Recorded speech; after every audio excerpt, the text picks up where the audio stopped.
The story of Odysseus is one of cunning and survival, and nowhere is that clearer than in his fateful encounter with Polyphemus, the Cyclops. After the fall of Troy, Odysseus and his men sought refuge on a rugged island. They wandered into a vast cave, its air thick with the scent of sheep and sour milk. At first, they expected a host, but what came was a monster.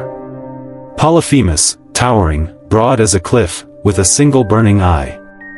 Without a word, he seized two of Odysseus' men, crushed them against the rock, and devoured them raw.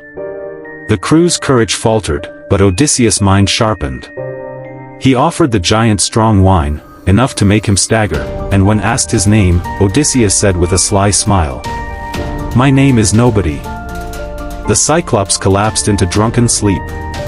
Then Odysseus and his men drove a burning stake deep into that single glaring eye.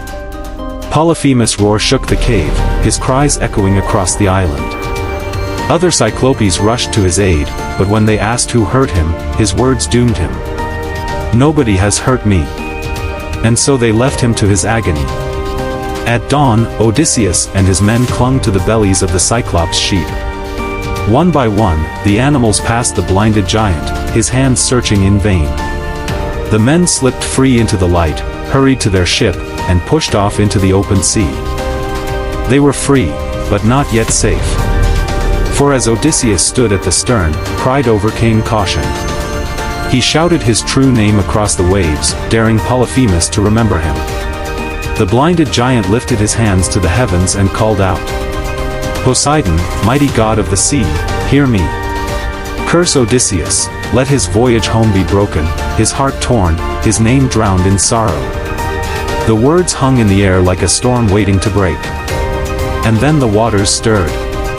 The calm sea began to churn, waves rising higher, the horizon darkening as though something vast was waking beneath the surface.